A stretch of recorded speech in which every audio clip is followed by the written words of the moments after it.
En manchette ce soir, la fonderie Horn fait une croix sur le projet Aeris. Glencore risque de rater ses objectifs de baisse d'émissions polluantes de 2027. La seule épicerie d'Anglier au Témiscamingue fermera ses portes.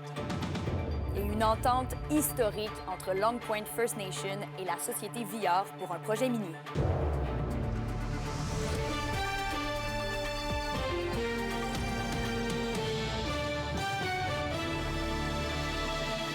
Bonsoir à tous. Merci d'être à l'écoute du TVA 18h. Une nouvelle de dernière heure pour commencer. Un autobus scolaire a été impliqué dans un accident à Val-d'Or sur la 3e avenue. Il a percuté un poteau de lumière et les services d'urgence ont été appelés à se rendre sur les lieux vers 16 heures. La Sûreté du Québec nous indique qu'il y avait des élèves à l'intérieur dans l'autobus, mais seulement des blessures mineures. Et on poursuit à Rouyn-Noranda. Glencore ne réalisera pas le projet Aeris qui vise à moderniser et réduire les émissions de la fonderie Horn. L'entreprise avoue aussi qu'un retard de 18 mois dans l'atteinte de cibles d'arsenic dans l'air devrait être occasionné. Pour atteindre les cibles gouvernementales de réduction des émissions polluantes, Glencore misera sur plusieurs mesures moins dispendieuses. Elle vise à rendre ces installations plus étanches pour éviter que les particules polluantes d'équipement soient rejetées en dehors du site. Rappelons que Québec exige que la fonderie doit atteindre une cible de 15 nanogrammes d'arsenic par mètre cube d'air annuellement d'ici 2028. Avec les retards prévus, l'entreprise devra obtenir de nouvelles autorisations du gouvernement avant d'aller de l'avant avec ces nouvelles mesures.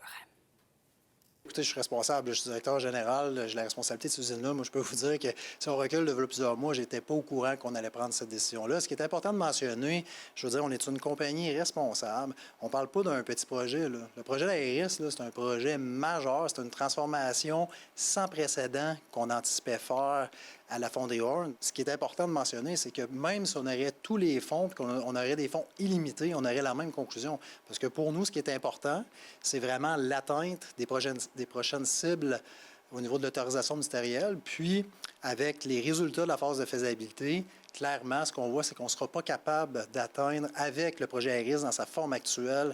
Puis, on parle d'impact de plusieurs années, là. Donc, basé là-dessus, la nouvelle approche qu'on présente nous permet d'atteindre les prochaines cibles de façon très simple, beaucoup plus simple et beaucoup plus rapidement que le projet Aeris aurait pu le faire. Et toujours à Rouyn-Noranda, est-ce que le projet minier Horn 5, à proximité de la fonderie Horn, pourra voir le jour? Rien n'est moins certain, alors que Ressources Falco ne sait toujours pas s'il a le feu vert ou non du gouvernement provincial. Une situation qui met l'entreprise dans l'incertitude, comme nous le rapporte Alexis Dumont. Une étude d'impact et de nombreuses étapes de consultation plus tard d'une audience du BAP, aucune décision n'est encore prise par le ministre de l'Environnement sur le projet minier Horn 5. Le tout est vivement critiqué par le président et chef de la direction de Ressources Falco, Luc Lessard. Le ministère de l'Environnement tarde à prendre sa décision. On se rappellera que Falco a remis son étude d'impact en 2018. Qu'on a obtenu la recevabilité du projet, qu'on a passé à travers tout le processus d'audience publique du BAP. Dans les dernières semaines, plusieurs employés ont quitté le navire en raison de la forte instabilité. M. Lessard souligne que les gens veulent des réponses. Il y a des employés qui ont quitté Falco dans les dernières semaines, dans les derniers mois, suite à l'incertitude. C'est très difficile pour nous de maintenir ces employés-là dans le contexte actuel. Les gens veulent avoir plus de certitude sur l'avenir. L'impatience commence à se faire sentir et Ressources Falco souhaite que des démarches soient faites rapidement. C'est long, la bureaucratie est complexe, difficile d'accès, puis c'est très, très, très difficile de maintenir le rythme. C'est parfois même très démotivant. Fait que j'espère que les choses vont changer au cours des prochaines semaines. L'entreprise continue d'être en contact avec les différents ministères dans le dossier et espère pouvoir avoir des réponses d'ici la période estivale. Alexis Dumont, RNC Nouvelles. Et les citoyens du village d'Anglier, au Témiscamingue, perdront leur seule épicerie. Après 63 ans d'activité, le marché Bernèche fermera ses portes à la fin de l'été. William Maillé a rencontré la propriétaire.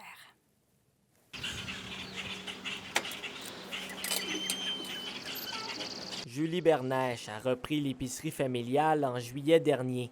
Aujourd'hui, elle fait le triste constat que cet été sera le dernier du marché Bernèche. On a parlé, on a discuté, puis on en est venu à la conclusion que la meilleure des solutions, c'est malheureusement de fermer le commerce en septembre. La difficulté à rentabiliser ces activités durant les 9 mois moins achalandés hors de la saison estivale sera venue à bout du commerce. On est chanceux quand même, Anglier, on a une belle offre touristique, on a beaucoup de passants pendant l'été avec nos attractions touristiques. Mais malheureusement, ça devient un petit peu difficile de dire que sur le long terme, c'est viable de conserver ce service-là. L'annonce de la fermeture prochaine attriste le maire de la municipalité, Normand Bergeron, pour qui les commerces de proximité sont essentiels dans des communautés vieillissantes.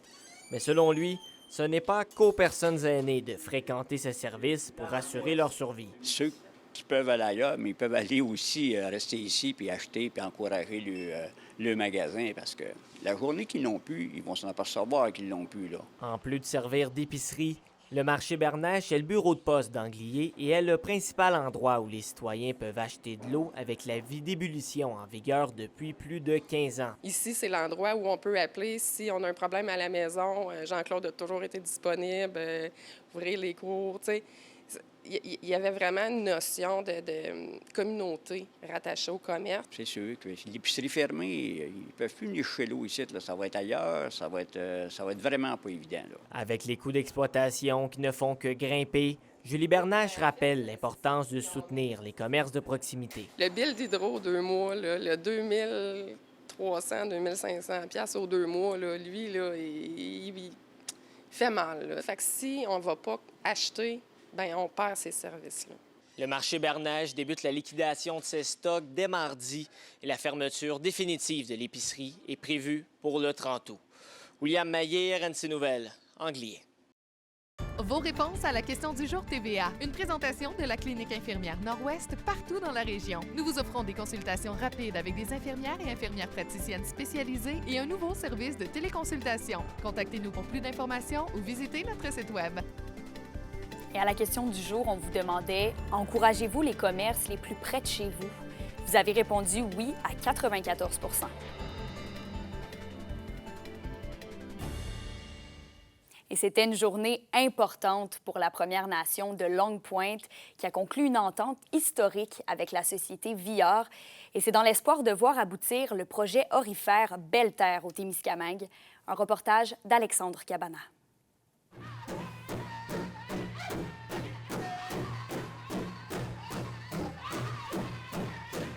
Le cœur est à la fête à Winaway.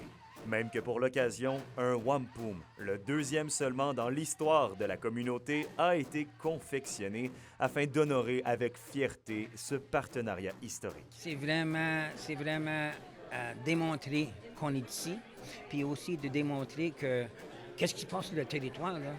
Il faut qu'on ait notre mot à dire dans tout ça.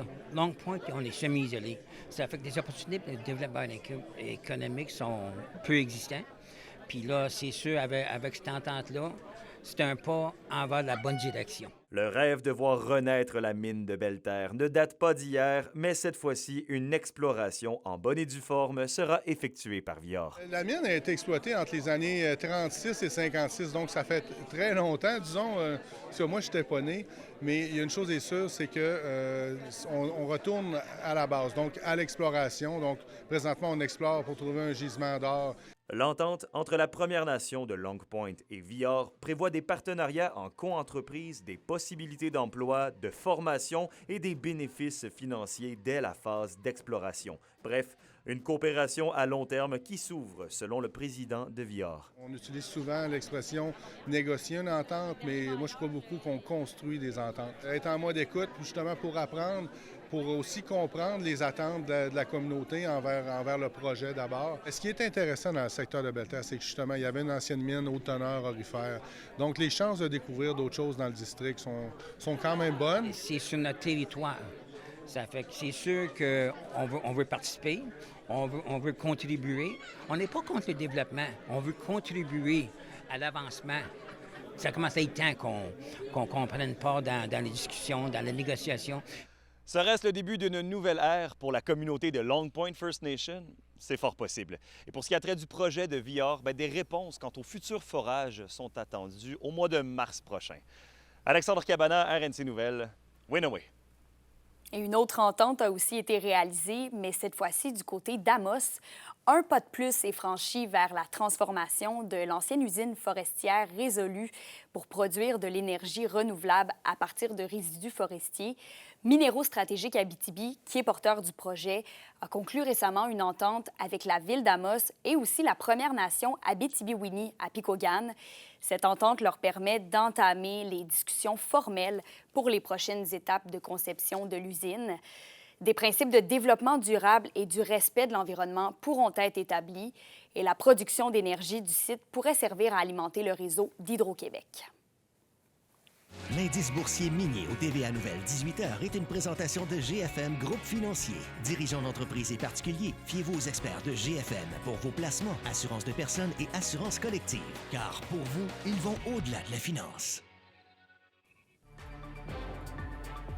Une rétrospective consacrée à un artiste de Ville-Marie sera présentée au MA Musée d'art de Rouyn-Noranda. Tous les détails après la pause.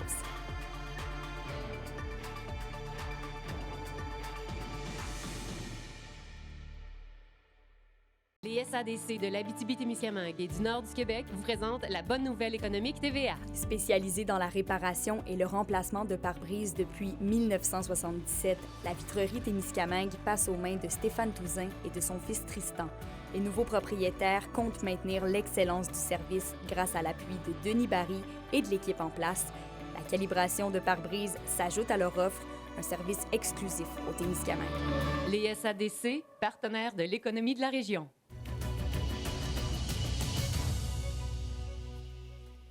Face à la pénurie de main-d'œuvre dans le secteur du transport routier, une entreprise abitibienne prend les grands moyens.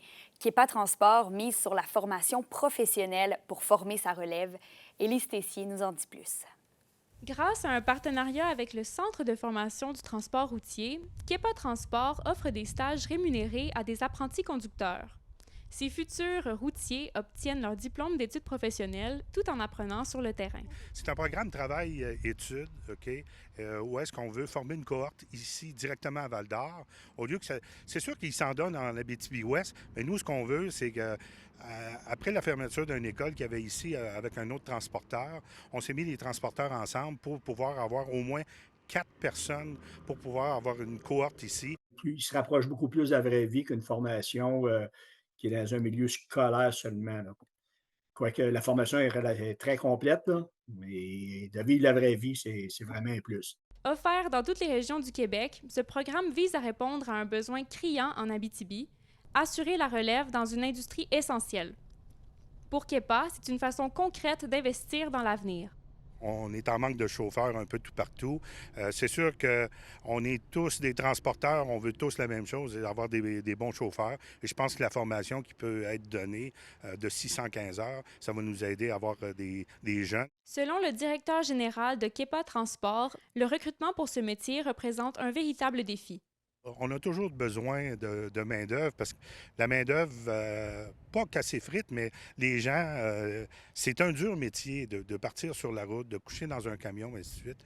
Il faut de plus en plus, comme je disais, intéresser les jeunes. Mais oui, la pénurie, on a des gens qui vont s'en aller à la retraite, il faut les remplacer. Il y a d'autres gens qui vont quitter la région, il faut les remplacer aussi. Alors oui, on est à la recherche à tous les années de bons chauffeurs. Mardi, la semaine prochaine, la compagnie Kepa organisera une journée porte ouverte afin de recruter de prochains conducteurs. Élise Tessier, RNC Nouvelles, Val-d'Or. Au culturel Justine, le MA Musée d'art de Rouyn-Noranda et Hydro-Québec se mettent en mode estival avec la présentation de la nouvelle exposition d'été.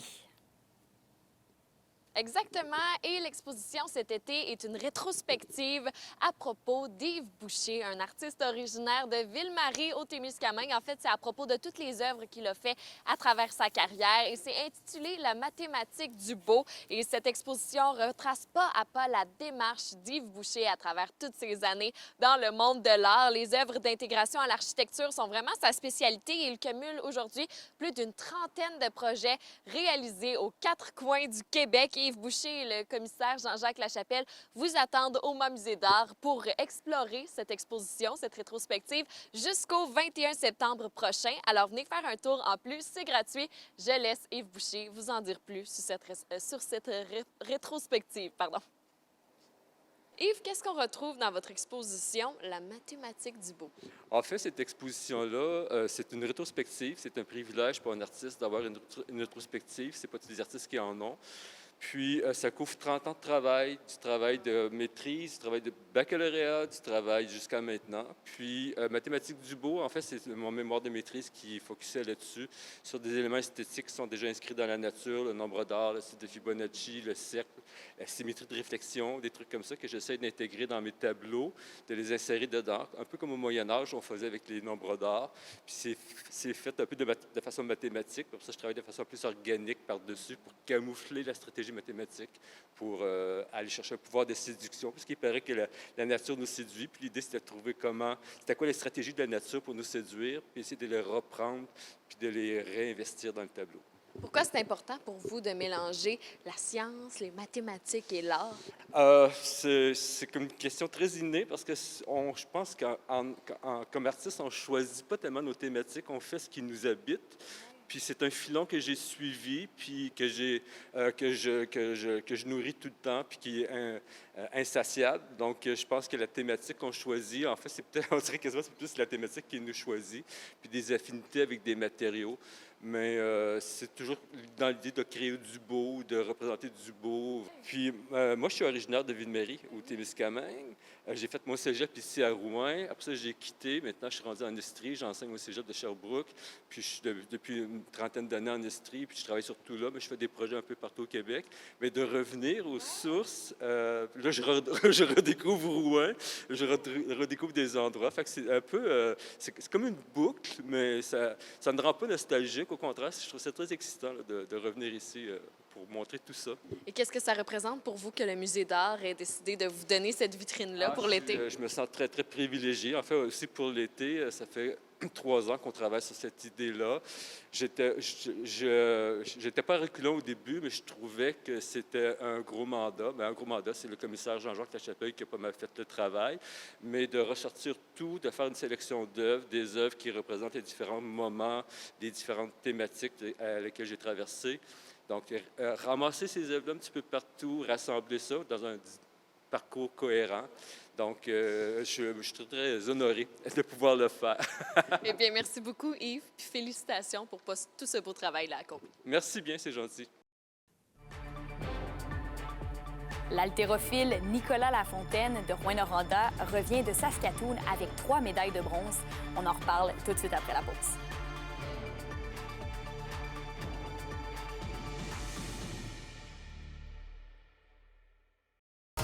Les sports vous sont présentés par Thibaut Géant, votre concessionnaire de confiance à Rouyn-Noranda, là où qualité et choix se rencontrent. L'haltérophile Nicolas Lafontaine du club Héraclès de Rouyn-Noranda revient de Saskatoon le coup médaillé. Lui qui évolue dans la catégorie des 79 kilos participait dimanche dernier au championnat junior d'haltérophilie, d'où il est reparti avec 3 médailles de bronze. Nicolas Lafontaine a même pu décrocher un nouveau record personnel avec un total cumulé de 238 kilos. La météo, une présentation de Nicole Auto de la Sarre, la capitale du pick-up. Où vous y trouverez toujours le meilleur choix, toujours le meilleur prix. À la météo, Justine, Dame Nature continue de nous envoyer beaucoup de pluie en région. Ah oui, ce ne sera pas la semaine idéale pour les pique-niques et les terrasses. J'ai l'impression qu'on va passer beaucoup de temps à l'intérieur dans les prochains jours et dès ce soir, ça commence parce qu'en Abitibi, on va avoir des averses avec risque d'un orage en soirée avec un minimum de 11 degrés. Du côté du Témiscamingue, quand même de la pluie avec 60 de probabilité d'averse et également un minimum de 11. Demain, en Abitibi, ce sera généralement nuageux avec 40 de probabilité d'averse le matin et des averses en après-midi avec même un risque d'orage au courant de la journée et un maximum de 18. C'est assez semblable au Témiscamingue avec quelques averses dans l'après-midi et un risque d'orage avec un maximum de 17. Et les températures vont être à la baisse pour atteindre 13 degrés en après-midi. Et en aperçu pour jeudi, encore une fois en Abitibi, des averses et un maximum de 12. Et du côté du Témiscamingue, pas de pluie, seulement des nuages et un maximum de 10. Merci beaucoup, Justine. Et bien voilà, ça fait le tour de vos informations régionales. Nous, on se donne rendez-vous comme à l'habitude pour le TVA Midi demain. Passez une excellente soirée.